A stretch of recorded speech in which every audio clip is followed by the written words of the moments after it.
Hello everyone, welcome to another episode of Bob's Pistols and PayDirt, and we're going to start a new series. This is going to be a little bit different video today. My favorite caliber on the entire planet is .22 long rifle.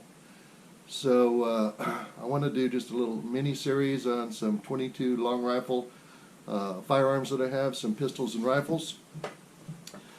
And also I'd like to tell you a little bit about when I got into the .22 rimfire shooting.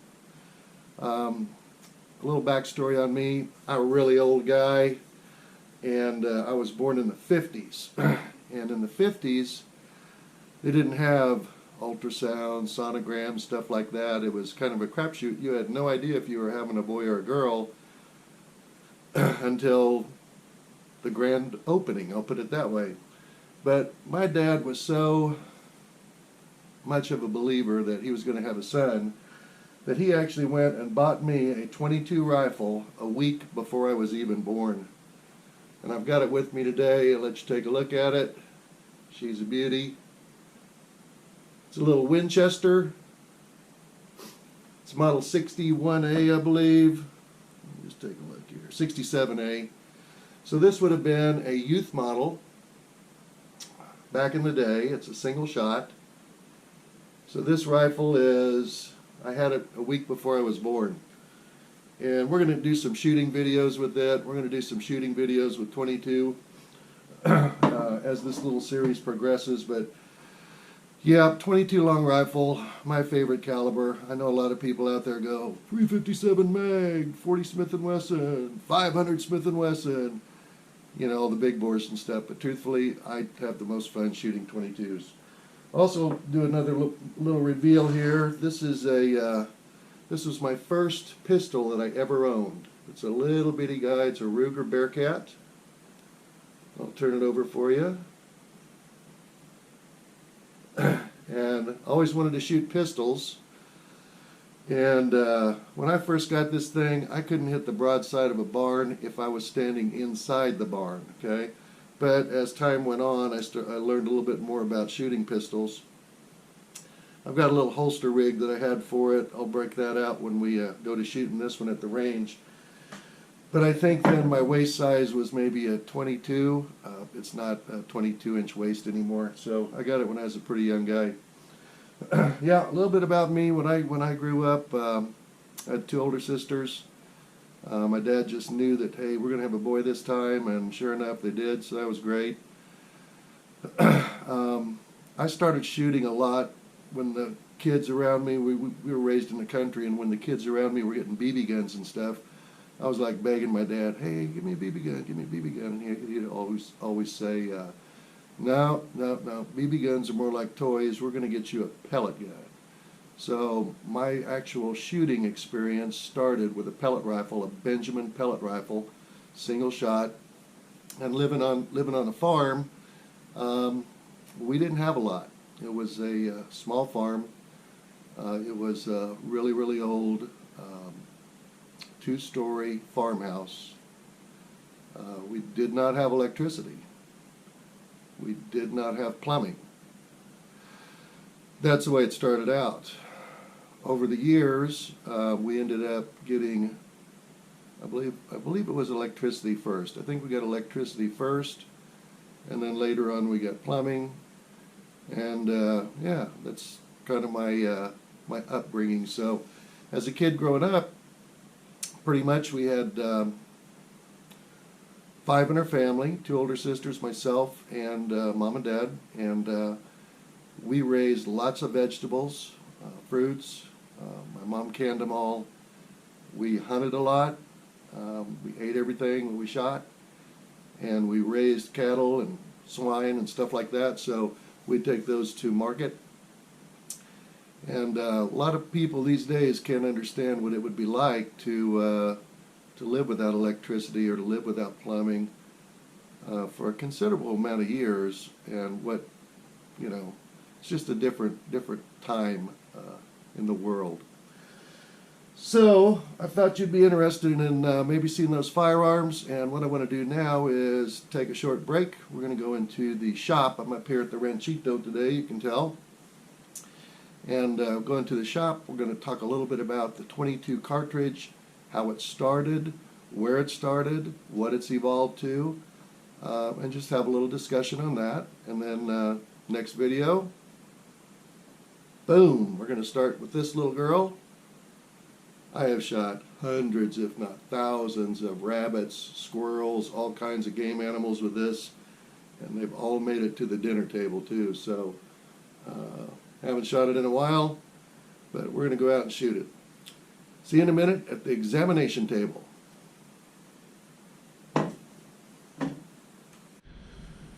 Okay guys, we're back here in the shop, and I want to go over a little bit of the history of the long rifle. The long rifle, 22 long rifle caliber, or 22 LR, is metric designation 5.6 by 15 mmR, so by 15 millimeter rimmed. The actual cartridge began many years ago in France, and this is kind of how it started out. If you think back to the middle of the 1800s, there were no metallic cartridges at that time. They had wick locks, flint locks, stuff like that. Then they progressed to the ball and cap, where they could load it and they put a little metallic cap, something like this. This is not an actual cap. This is a 209 Federal primer for reloading shotgun shells, but you get the point, okay? So what they had was a metallic cap, and what a gentleman did, his name was Flaubert. He wanted to build something for people to have recreational shooting, literally in their own houses. Flaubert in 1845 took a percussion cap and attached a piece of lead to the end of it, whether it was about the size of a BB or the size of a pellet. I'm not sure exactly what it was, but basically he attached this together and made the first metallic cartridge. Now, there's no powder in this cartridge. As far as black powder, it would just be what was to ignite the cap. They made a series of very small parlor guns, and in the wealthy houses in France, they wanted to have a small shooting range in their house, or maybe in some of the businesses or whatever, so they developed these little they called them parlor guns, and they could have a little target range indoors. And that is the beginning of this round right here, the 22 short. The gentleman's last name was Flaubert, and again he built this in 1845, and it was called the 22 BB cap, is what it was called. Again, used for parlor guns and indoor ranges. Later on, in the year 1857, there was the development of the 22 short. Cute little cartridge, isn't it? One of my favorites to shoot. After that was the 22 long. I've got some 22 longs. I just can't find them, but it would be between the size of this and this. Okay, this is the 22 long rifle, which is most popular today. It was developed in 1884. There was a company called UMC, or Union Metallic Cartridge Company, and in 1884 they started stamping these out. So this goes back a long ways, 1884. Later on, and just for some comparison, I want to show you a couple other shells as far as what they look like, a couple other cartridges. This is a 22 Winchester Magnum, so you can see how it stacks up to the 22 long rifle. Next we have 25 ACP, 32 caliber, 9 millimeter, 45 ACP. Everyone's familiar with that big ball of lead, 230 grain lead ball. Next we have 38 Special, 357 Magnum. I'm going to put it over here. I'd say we've come a long ways since 1884. 44 Magnum. So now all of these cartridges over here are going to be centerfire, and on this side over here is the rimfire. The 22 Magnum rimfire, 22 long rifle, 22 long, 22 short. So a little bit of history on that. The popularity of the 22 is huge all across the world. I read somewhere statistics for the year 2019. Yeah, for the year 2019, it was like 1.9 trillion. Let me just go look that up real quick. Okay, take a break for a minute. Had to look up some statistics, and the statistics vary a little bit. 2019, they said they sold approximately 9.1 to 9.3 billion rounds of ammunition. That's all ammunition in the United States. That's the best I can get for an answer, of which over 5 billion was in rimfire, of which 99% of it was .22 long rifle. So this is the most popular cartridge in the United States, has been forever. It's also the most popular cartridge in the world. Why? Well, usually it's pretty inexpensive. It's easy to shoot. There's not a lot of recoil. It's used for training. A lot of people have conversion kits for Model 1911s. They have conversion kits for their AR-15 rifles. When you can go out and shoot one of these, you're not getting the recoil, but you're still manipulating your firearm properly. I bought these as cheap as 3 to 4 to 5 cents a piece. I went to a gun show this last weekend, and I picked some of these up right here. There's a price, $4. And these are even specialty items. This is the Quiet 22, super quiet round, only 710 feet per second. I also picked up some of these. These were $5, so what's that, 10 cents a round, so price is definitely coming down. Standard velocity. But normally, when it's normal times, you can get this round here for about anywhere from 3 to 10 cents, depending on the quality and the variety, flavor of the ammunition that you want to shoot. Whereas a 223 or 5.56 round may cost you 20, 30, 40 cents. It's even going for more right now. So there's a good reason why. Also, a lot of people, they just want to go out and plink. They want to take a little pistol like this. Definitely not for, a carry option. This is an old Ruger Bearcat. This is a plinker. This is what you go shoot targets, and you shoot steel targets, and you shoot, soda cans with, or soda jugs. So it's there for sport. It's there for fun. Some people do, and I'm going to pull this off my holster right now. Some people do carry a 22 for concealed carry. And let me tell you the reasons why. Some people just do not like or can't handle the blast of what most people would say the 9mm is just a little easy round to shoot. And this is the most common round used in the United States right now for concealed carry and defensive purposes in a handgun. But they just don't like it. They don't like the bang. They don't like the muzzle flip. They don't like, getting it back on target and stuff. Whereas they can shoot a 22 and shoot it very well, have great shot placement, and the recoil is extremely manageable. The report is extremely manageable. So there are people that actually carry this. Now, I'm up here at my ranchito, okay? I'm not worried about, bad guys coming in here. There's really nothing here. There's a bunch of goats and sheep, a few chickens, and a couple cats. And it's about it. I take care of them up here, and then I head back to the house. But when I'm inside the perimeter, I just carry this. I shoot snakes with it if I have to, protect myself, my animals. If I go outside the perimeter, what I'm saying my perimeter is, I've got a large pipe fence with basically 2x4 welded wire all the way around it. So big animals like big, nasty, rogue hogs and stuff like that, they really can't get in. So all I've got to worry about is little guys like rattlesnakes and stuff like that.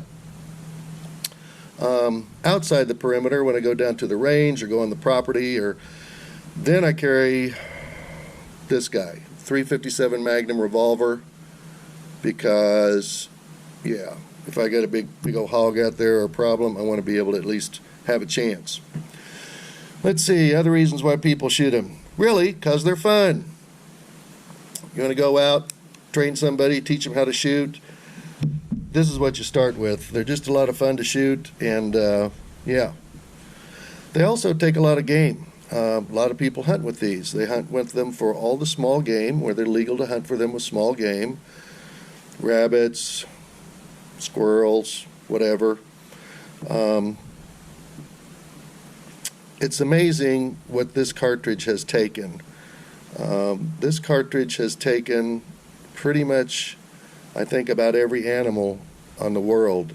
I read an article, I think it was in 2011, somebody actually, and I don't agree with this whatsoever, okay, but somebody actually took down an elephant with a .22 long rifle. I read in there where it said it took a lot of shots or whatever, and I think that's absolutely wrong. But that's a statistic that's out there.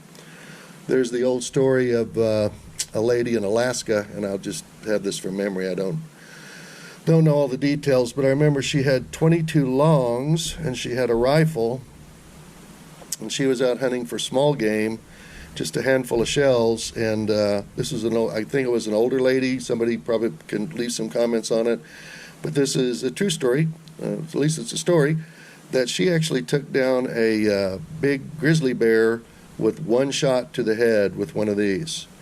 So that was threatening her life. So shot placement is the most important thing when you're shooting anything. It doesn't matter if you're shooting a .44 Magnum or a .22 short, okay? If you're shooting at something, maybe someone is after you, and you hit them or miss them with this, or you hit them in their pinky finger, they're not going to stop. If you hit them with this, or maybe this, in the right spot, you can stop whatever it is, whether it's a mean animal or whatever the situation is.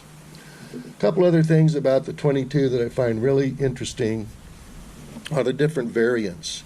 There's basically 4 different varieties of speed or categories regarding the .22 long rifle. We're just going to talk about the .22 long rifle here. The 4 categories are subsonic, standard velocity, high velocity, and hypervelocity. Okay? And this means a lot. It means a lot for your firearm. Some firearms, you know, when you get your new firearm, whether it's Kel-Tec or Ruger or Smith & Wesson or whatever, always read your manual, because they're going to usually recommend what works best in that particular pistol or rifle. Some, for example, I'll name one. I think it was, well, I don't remember the manufacturer, but I did have a problem with one semi-automatic pistol, and they asked me what shells I was shooting in, and I said, well, I was shooting some Stingers. And they are a hyper velocity, so they're over 1,400 feet per second. And they said, well, we're going to go ahead and repair your firing pin, but don't shoot any more hyper velocity in there. You can shoot standard and high velocity, just don't shoot the hyper velocity. So to break it down, here's my best breakdown for subsonic. Subsonic is going to be anything under 1,100 feet per second. That's an average. To break the sound barrier, it's different humidities, different elevations, different temperatures, all that affects it. So just keep that in mind. But basically, 1,100 feet per second or less, and that's going to be your subsonic rounds. Obviously, 710 feet per second, subsonic. Standard velocity is going to be the 1120 to 1135, 1140, somewhere in there. That's where your standard velocity is going to be. Your high velocity is going to start about 1,200 feet per second and go to 1,310. So 1,200 feet per second to 1,310, that is high velocity standard. And then your hyper velocity is going to be over 1,400. So there's a little bit of a window between each one. Different manufacturers call them different things. This is a really old box of Remington high speed clean bore 22 long rifle rimfire cartridges. And this just says high speed. And I have no idea how fast that one's going. Let's look at this old Peters box. Back in the day, they didn't really say a whole lot about it. Let me grab a couple other, well, let's just look at this one. This is the Super Extra called Standard Velocity. Aguila is notorious for not putting their velocity. Yeah, this one doesn't have it either. Let me grab a couple other ones. I'll show you a little bit more what I'm talking about. Okay, here's a couple other ones that I just brought over. This is CCI standard velocity, and target grip 40 grain, target load 1,070 feet per second. Okay, 1,070. All right. This one here is a Stinger, made by CCI, 1,640 feet per second. That is smoking. That's really moving fast. Here's another one here from CCI. It's called Clean or Quiet. Well, Clean, and it is 1,235 feet per second. So, again, most of those are going to be labeled, some not, but it's important that you know what you're shooting it for, standard velocity, high velocity, etc. And yeah, that's about it. Oh, one other thing to note on the 22 long rifle, okay, and this is kind of common across the industry. If you're shooting something that is either going to be subsonic or standard velocity, typically you're going to open it up and it's going to show lead, and it has a small wax coating. All right, if you're shooting something that is going to be, let's say for example, hyper velocity or high velocity, virtually all the time they're going to have a copper coating on there, or copper wash. This is because these are moving down the barrel a lot faster, and the copper serves as a gliding compound to get it down the barrel faster without damaging the bullet. Just thought that was interesting fact that you might want to know why they're copper washed. Basically, all standard velocity. Let's look at this one. Standard velocity. I bet it's going to be a just a regular lead bullet. Looky there. So your standard velocities and subsonics typically are going to be lead with a wax coating, and then your high velocity or hypers are always going to be the copper washed. Little tidbit of information. Guys and gals, hope you enjoyed the video. I'm going to shut it down here on the history and a little bit of knowledge on the 22 long rifle, how it was born, how it started out, what it's developed to. There are hundreds of different types, manufacturers, styles, bullet weights, all different combinations on the 22 LR. And it's a really interesting subject to kind of visit on. Hope you enjoyed the video. If you did, please do me a favor, hit the like button, subscribe. If you can, share it. Really means a lot to me and the channel. And we're going to do this as a little series, the 22 Rimfire series, and share a little bit more information along the way and shoot a lot of different 22 pistols and rifles and have some fun with it. So, hope you enjoyed it. Y'all have a great day. Thanks so much for watching. Happy trails. See you next time.